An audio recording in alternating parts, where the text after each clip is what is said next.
Welcome back to Artists Exposed with Tim Moss. We are at Broadway Sings for Pride, and this is a very special evening and a very special interview. I am here with Ruth COKER Burns. How are you? I'm very good. Thank you very much. Now, I am going to have the honor this evening of being one of the speakers that speaks on your behalf. Oh, really? Yes. I didn't know. Yes, we're going to be doing the dramatic reading. I didn't know. Yes.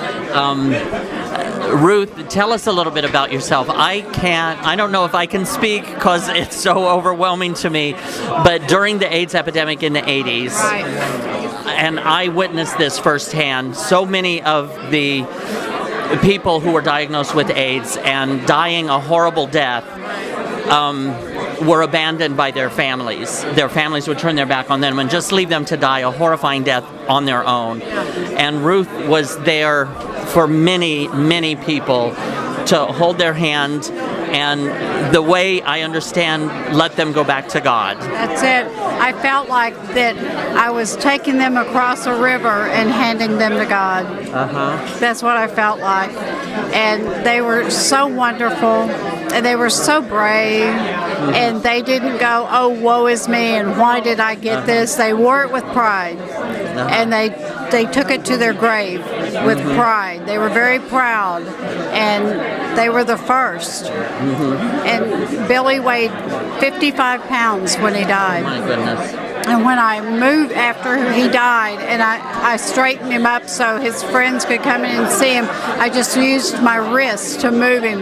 He was so light. He was so light. And I just did what I had to do. Now, and Billy was an AIDS patient. He died in 1990, so he was early on as far as Arkansas. And, you know, Reagan sat on it and didn't say a damn word, nothing. And I kept waiting for the cavalry to come. It was kind of like Dances with Wolves. And I kept waiting for the cavalry to come, and they never came. And so I took them and I buried them in cookie jars that were donated from a pottery company. My goodness. And we went, and my daughter she had a binky, so she was about 3. And we would go and dig the grave. I couldn't even get anybody to dig a hole. Oh my goodness. And we would dig the grave, and she had her little spade, and she would dig too. And she wanted to help me, you know, put the cookie jar in with their ashes. And we would cover it up, and we would say a prayer and sing a song, and then we would leave. And I thought that Jimmy was the only one that I thought he was the only one whose mother didn't want him. And I didn't know that I would bury over 50. Oh my goodness. Yeah, I thought it was like 42 or 46, and my daughter said, oh no, you buried many, many more people. Wow.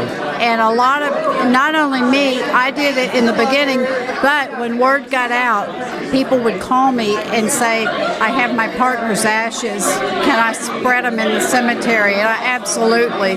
So I don't know how many people are there. My goodness.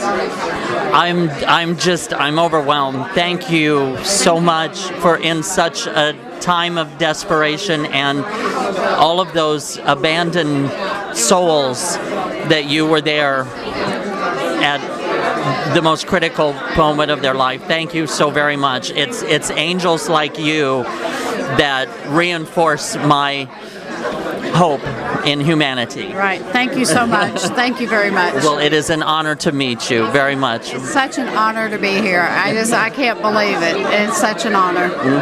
Well, Ruth COKER Burns, thank you very much for all that you've done. Thank you. And if I can just get a quick picture. Thank you. When I heard